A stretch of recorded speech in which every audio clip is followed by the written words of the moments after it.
जिसका यश ऊपर उड़ जाए, यश कीर्ति फैल जाए, उसका नाम है प्रद्युम्न। और जो व्यक्ति जितना उठेगा, जितना बढ़ेगा, ईर्ष्या के कई लक्षण हो सकते हैं कि महाराज कल व्यक्ति साइकिल से दौड़ते थे, आज मोटरसाइकिल पे कैसे आके बैठ गए, ये भी कारण हो सकता है। आज मोटरसाइकिल बैठे तो कर भैया 4 पहिया गाड़ी में कैसे बैठ गए, ये भी ईर्ष्या का लक्षण हो सकता है।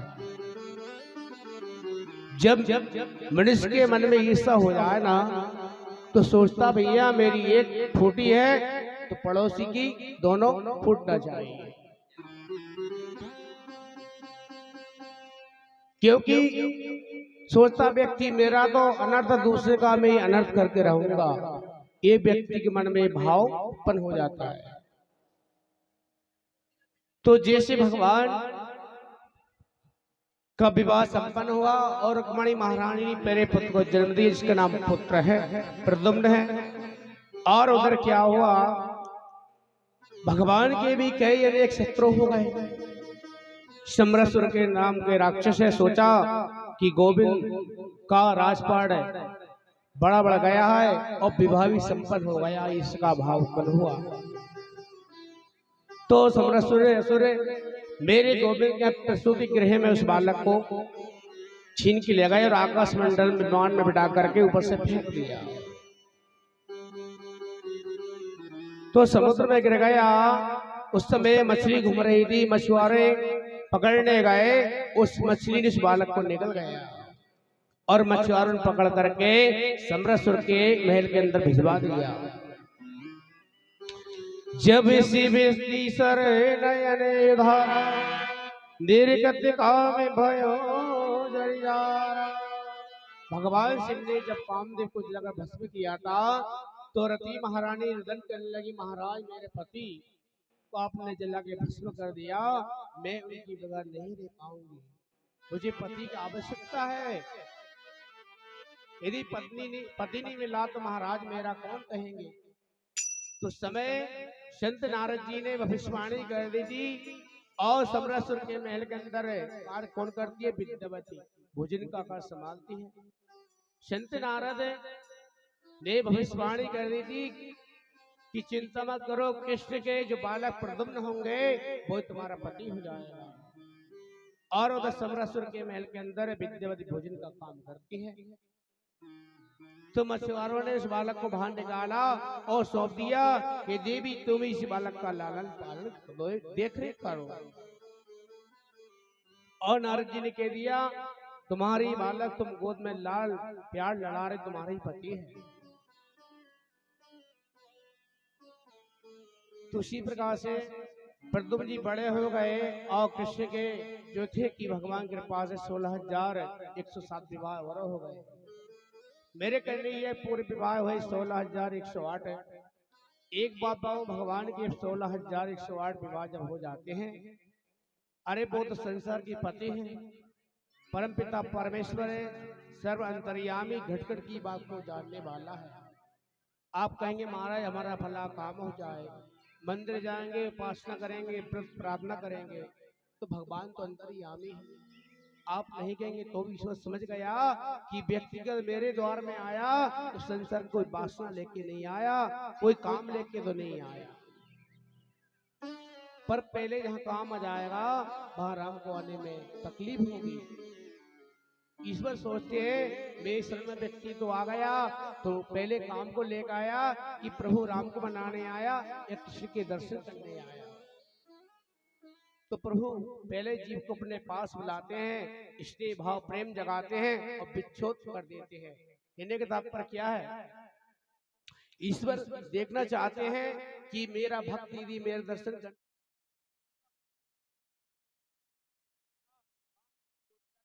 पे घर पे टांग के जाते हैं। निर्मल मन अंतःकरण को शुद्ध करके आए गोविंद के चरणों में व्यक्ति जाएगा तो सर्वोच्च कुछ प्राप्ति हो जाएगी। तो सुखदेव जी महाराज सुंदर शब्दों में जो है कि कथा श्रवण करा रहे हैं। भगवान का दूसरा विवाह भालू की बेटी का नाम है जाम्बती जी, और जाम्बती के साथ भगवान का दूसरा विवाह संपन्न हो गया। परीक्षित बड़ी उत्सुकता सुन रहे महाराज, गुरुवर मेरी समझ में नहीं आया कि भालू की पुत्री कृष्ण की पत्नी ये कैसे संभव है। सुखदेव जी महाराज कहते हैं, राजन द्वारका में एक राजा आए थे जिनका नाम है सत्रजित। सत्रजित महाराज बड़े प्रतापी थे, बड़े विद्वान थे, निपुण थे। उनके पास एक मणि थी, उस मणि का नाम सिमंतक मणि। सिमंतक मणि का प्रभाव था कि कोई व्यक्ति मन से और वचन से कर्म से यदि 10 घंटे उसकी पूजा की जाए ना, उसमें से कम से कम सोना 2 कुंटल रोज उत्पन्न होता था। ऐसा मणि का प्रभाव था। तो आप ही ने समझे कि 8 तोला है या 8 रत्ती है, 10 घंटे रोज नियम से पूजा उस मणि की व्यक्ति करे तो 2 कुंटल उसमें सोना रोज प्राप्त हो जाता था। बोले राधे राधे। उसी प्रकार से भगवान नित्य प्रति तो 8 बार न समझे 2 कुंटल सोना रोज निकलता था। एक दिन सत्रजित महाराज मणि को लेकर कंठ में पहनकर श्री कृष्ण की सभा में आए। मेरे गोविंद का मुस्कुराकर, आइए महाराज पधारी, बड़ी कृपा करिए। आपका किस काम के आगमन हुआ मैं थोड़ा जानना चाहता हूँ।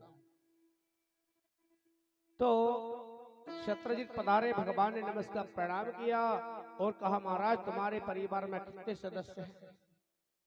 तो सत्रजित ने कहा, भैया प्रभु एक मैं हूँ, मेरी एक पत्नी है, एक भाई है और एक मेरी पुत्री है। तो भगवान ने कहा, तुम्हारे महल के अंदर सिर्फ 3.5 ही व्यक्ति है मतलब। तो भगवान गोविंद ने कहा, महाराज आपके पास मणि है, इतना सोना को आप किस काम में यूज करोगे? मेरी इच्छा है कि आपकी जो मणि है मेरे खजाने में आप रख दो, जिससे प्रजा का पालन होगा। तो सत्रजित महाराज ने एक मना कर दी, महाराज जी क्षमा करें प्रभु, मैं आपको मणि नहीं दे सकता। मेरे गोविंद ने कहा, भैया ठीक है, आपकी मणि है, जबरदस्ती किसी चीज अपन ले नहीं सकते, भाव प्रेम से देंगे तो वही व्यक्ति ले पाएगा। तो प्रभु ने कहा, महाराज जी जैसी आपकी इच्छा, आपकी मणि आपके पास है। तो भगवान ने तो यूं कहा था कि आप इस खजाने को क्या करोगे? यदि मेरे खजाने में रख दोगे महाराज तो प्रजा का पालन हो जाएगा, यदि कहीं दुर्भिक्ष पड़ गया तो उसके काम आ जाएगी। तो गोविंद तो ऐसे कह दिया। और सत्संग वार्तालाप करने के बाद सत्राजित महाराज वहां से चले गए अपने महल की ओर। आज उनके भाई प्रेसिडेंट ने मणि को पहन कर करके और जंगल में घूमने चले गए। जंगल में घूमने गए तो वहां पर सिंह से उनकी भेंट हो गई। शेर ने उनको खा लिया और मणि उन हत्या ली। उधर से जाम्बती महाराज चले जा रहे थे, चलते चलते सिंह से भेंट हो गई। सिंह और जाम्बती का बाहुबल युद्ध हुआ। जाम्बती महाराज ने सिर को मार दिया और वो मणि लेकर के अपने महल की ओर ले गए। तो इतना बड़ा कलंक आज मेरे गोविंद को लग गया। सत्रजित महाराज सोचते हैं किसने मेरे भाई को मारा है। जब मन में विचार आया, कल भगवान के पास में गया था, गोविंद ने मणि मांगी थी, मैंने साफ मना कर दे। ऐसा तो नहीं गोविंद ने 9 2 11 कर दे हो शायद, तो मेरे गोविंद को कलंक लग गया। सही माताओं से भाइयों से निवेदन है कि जीवन में ऐसा कोई काम मत करो, व्यर्थ का कलंक यदि लग गया किसी माथे पे तो जिंदगी भर तक नहीं टूटेगा। प्रभु से प्रार्थना करना चाहिए। मेरे गोविंद को मिथ्या दोष श्री रामचंद्र जी को जब लग गया, माता रानी सीता धोबी के कहने से, देखो आपने सब सुना रामचरितमानस में भी, तो मेरे गोविंद को व्यर्थ का कलंक आज माथे पर लग गया। गुरुजी से कहा, गोविंद ने गर्गाचार्य जी से कहा, गुरुजी मेरी थोड़ी जन्म कुंडली देखो महाराज, एक कलंक मेरे माथे क्यों लग गया आज। मैं उनके भाई के प्रश्न को जानता नहीं, कैसे भैया कैसे रूप रंग है, और मेरे माथे पे मेरे पे कलंक क्यों लग गया। गर्गाचार्य जी ने कहा, गोविंद शायद आपने जो भादों के महीने में चौथ का चंद्रमा देखने से कलंक लग जाता है। हो सकता महाराज जी आपने भादों के महीने में चौथ का चंद्रमा देखने से तुम्हारे माथे कलंक लग गया। मेरे गोविंद को रात को नींद नहीं आई, व्यर्थ का कोई कलंक लग जाना तो मनुष्य हो चाहे बहन भाई कोई भी हो, नींद नहीं आएगी। क्योंकि अपन ने काम जब किया ही नहीं वो और दूसरा व्यक्ति की भैया तुमने इसको काम करो, यदि व्यर्थ का कलंक लग गया तो व्यक्ति को नींद क्या पूरा हिरण प्रसन्न हो जाए। तो ऐसे मेरे गोविंद को कलंक लग गया। कितनी सोचने समझने की बात है। तो भगवान ने सोचा कौन ने किसको मारा उसको मैं देखना चाहता हूं। तो गोविंद 2-5 को लेकर के जंगल में पहुंचे। प्रसन्न मरे पड़े हैं और प्रसन्न के बगल में सिंह जो था शेर वो भी मरा पड़ा हुआ है। और चिन्ह देखे तो जामवंत के पैरों को चिन्ह दिखाई दिए। मेरे गोविंद देखते देखते पहुंचे गुफा के अंदर, तो वहां पे जामवंत जी महाराज विराजमान है। जैसे मेरे के अंदर प्रवेश किया, जामवंत जी ने कहा श्रीमान जी कौन हो, बगैर अनुमति के तो मेरे के अंदर कैसे प्रवेश हो चुके हो, वहीं खड़े रहो। तो मेरे गोविंद को देखा और दोनों का गोविंद का और जामवंत जी भारी युद्ध होने लगा। युद्ध करते करते भगवान गोविंद ने जामवंत जी की नस नस ढीली हो गई। तो जामवंत जी समझ गए ये तो मेरे प्रभु श्री रामचंद्र जी हैं। जब लंका से युद्ध जब लौटे श्री रामचंद्र जी, लखनलाल माता जानकी जी, तो सभा में सभी बेटे श्री रामचंद्र जी ने कहा आपने हमारे बहुत सहयोग किया। तो श्री रामचंद्र जी ने कहा भैया मांगो क्या मांगना चाहते हो, मैं तुमसे अति प्रसन्न हूं। तो अयोध्या में कोई ने भक्ति मांगी, कोई ने शक्ति मांगी और कोई ने मुक्ति मांगी, कोई ने वैभव धन संपत्ति मांगी। जामवंत जी कहने लगे महाराज रावण की सेना में रावण के अलावा और भी मेरी ताकतवर कोई व्यक्ति युद्ध नहीं मिला। मेरी बाजू में खुली चल रही है और मैं श्री रामचंद्र जी में कितना बल है, थोड़ा 2-2 हाथ हो जाए। तो श्री रामचंद्र जी ने कहा जामवंत जी भक्त और भगवान का युद्ध कैसे, ये मर्यादा के विरुद्ध है। जो सेवक है और सेवक भगवान से युद्ध करे तो संसार में क्या होगा, ये मर्यादा के विरुद्ध है, ऐसा नहीं हो सकता। तो गोविंद ने कहा चिंता मत करो, द्वापर में लीला जब होगी तो तुम्हारी जो मनोकामना है ना अभिलाषा वो पूर्ण हो जाएगी। आज वो मेरे गोविंद नटवर नंद किशोर छलिया नंदन यशोदा नंदन देवकी नंदन वसुदेव नंदन आज बड़े भाव से जो है कि युद्ध करने लगे। जामवंत जी महाराज की नष्ट ढीली होगी। प्रभु मुझे क्षमा करें, आप मेरे प्रभु श्री रामचंद्र जी आज पधारे, मेरा जीवन धन्य हो गया महाराज। अब मेरे पास पुत्री है और मणि भी है, मणि साथ साथ मेरी पुत्री भी तुमको सौंपता हूँ। तो जामवंत जी का हाथ है भगवान के चरण हाथ में दे दिया और भगवान की सिंह कृपा से जो है कि तीसरा विवाह संपन्न हुआ। बोली बाके बिहारी लाल की। भगवान गए पांडवों के यहाँ घूमने के माध्यम से, पीछे से क्रूर जी ने सुधर्मा के व्यक्ति को भड़का दिया और सत्यजित महाराज को मारकर ले गए। सुधर्मा जी मरी। पिता के मृत्यु समाचार सुनकर रोती सत्यभामा जी स्तना पर पहुंची। जाकर भगवान कन्हैया के लिए प्रभु आप यहाँ चौपड़ खेल रहे और उधर मेरे पिता को सुधर्मा ने मार दिया है और मणि ले गए। ससुर जी की मृत्यु सुनकर के मेरा गोविंद भी बहुत भाव से रोने लगा। गोविंद ने सोचा ससुर जी महाराज चले गए स्वर्गमन को, यदि मैं नहीं रहूंगा तो सत्यभामा जी को बड़ा तकलीफ होगी, बड़ा दुख होगा। तो मेरे गोविंद भी बड़े भाव से रोने लगे। राजा ने पूछा काहे को रोए भगवान? बोले पत्नी के पिता मर जाने पर नहीं रोने तो सत्यभामा जी बुरा मान जाती है। ये नाटक भगवान करने में सबसे आगे हैं और ऐसा सत्यभामा को भी भगवान बड़े दुखी है। सत्यभामा का दुख भी बढ़ गया और सहायता भी हो गई। लेकिन सुदामा को मारने के बाद भी कृष्ण को मणि नहीं मिली। बलराम जी बोले घर में सात कन्हैया कहीं रखी होगी, सात छिप गई हो, देख लो कहीं ना कहीं होना चाहिए। पता चला कि अक्रूर जी महाराज के पास वो मणि है। अक्रूर जी महाराज को भगवान ने दंडित किया और कहा कि तुम नित्य 10 घंटे इसका पूजन करो, जिससे स्वर्ण निकले मेरे खजाने में रखवा देना।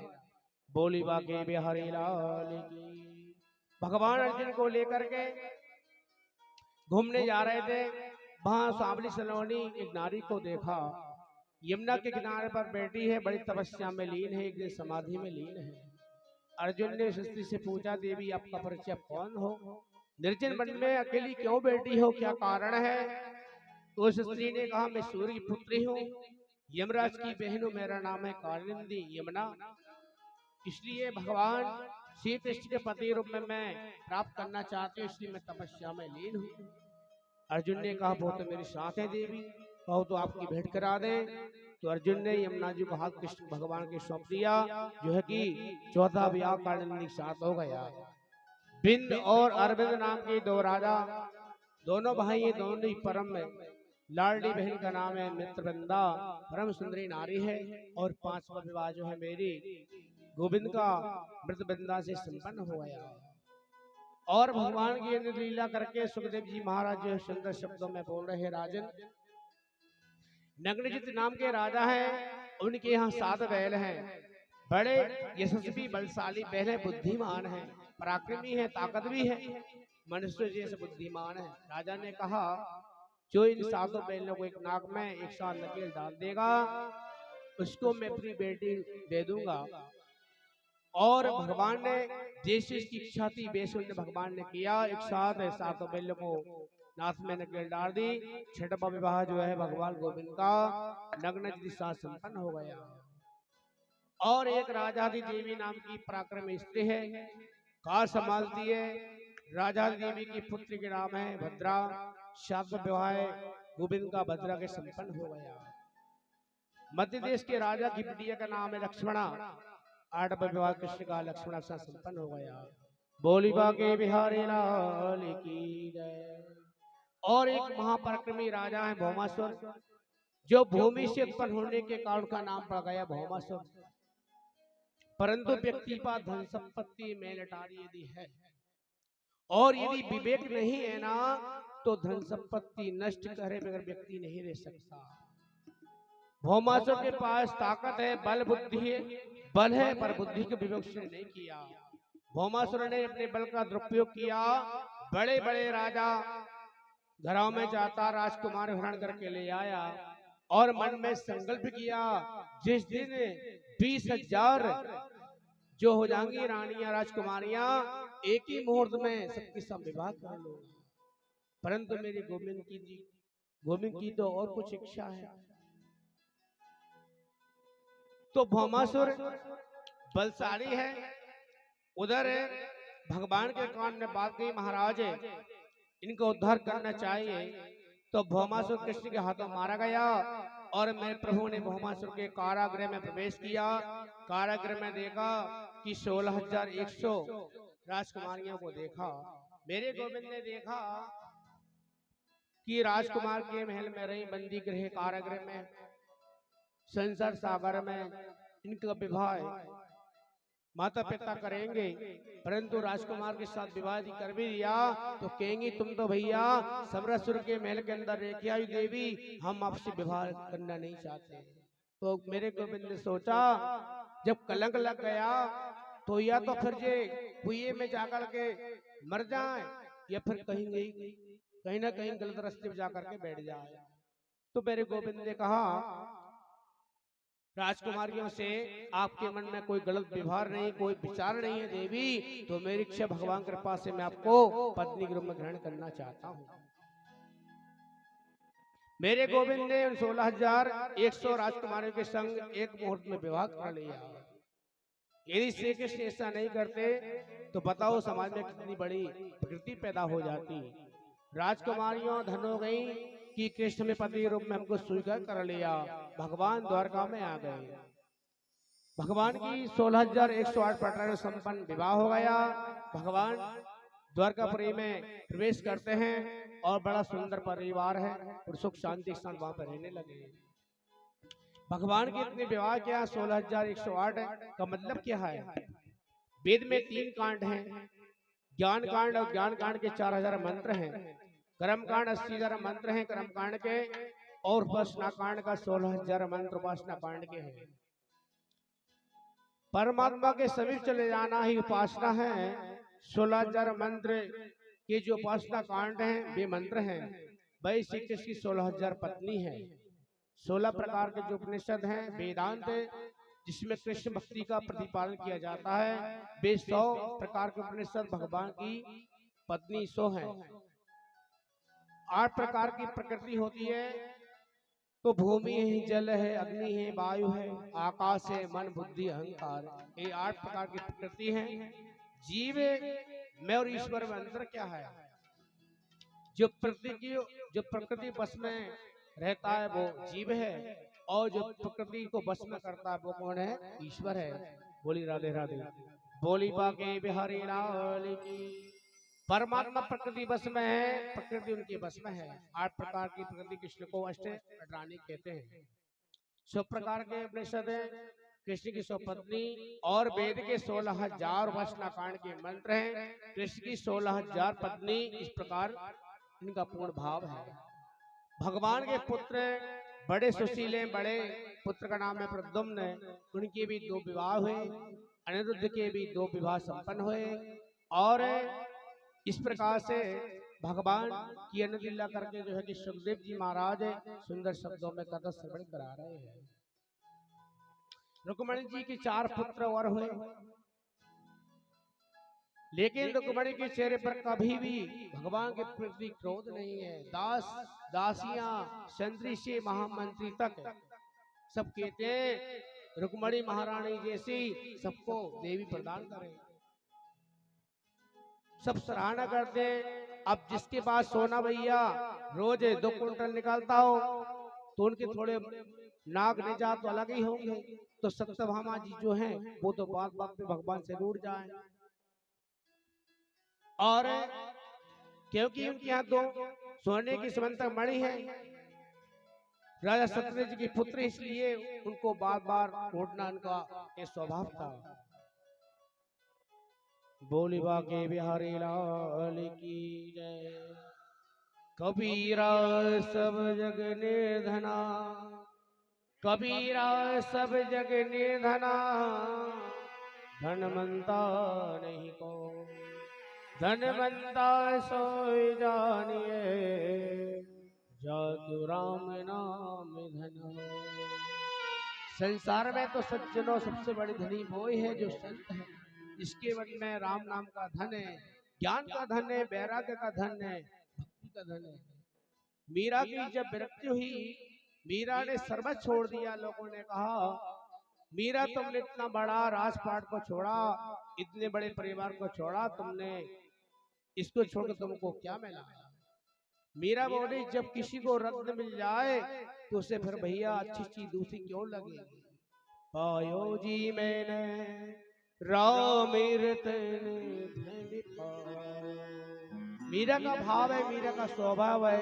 तो आई हम 2 पंक्ति में पायो जी मैंने राम रतन धन पायो, पायो जी मैंने राम रतन धन पायो, पायो जी मैंने राम रतन धन पायो जी मैंने राम रतन धन पायो। बड़े भाव से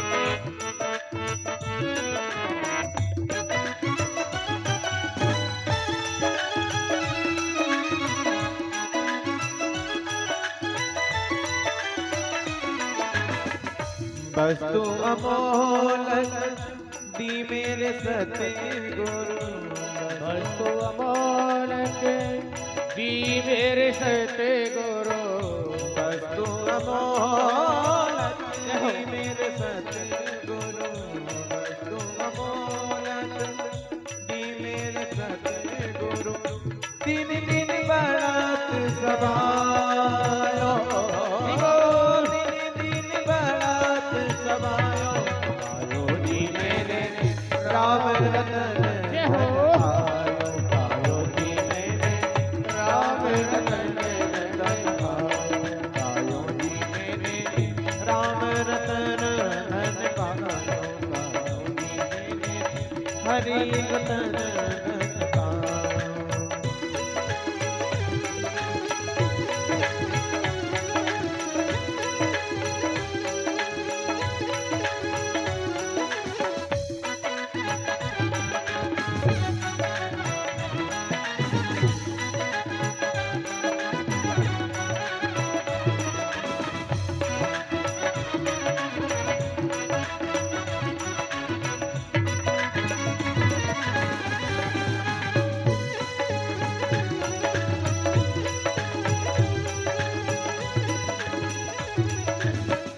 ना कोई तंगी ना कोई चोरी ना कोई तंगी ना कोई चोरी ना कोई तंगी ना कोई चोरी ना कोई तंगी ना कोई चोरी दिन दिन बढ़त बढ़ायो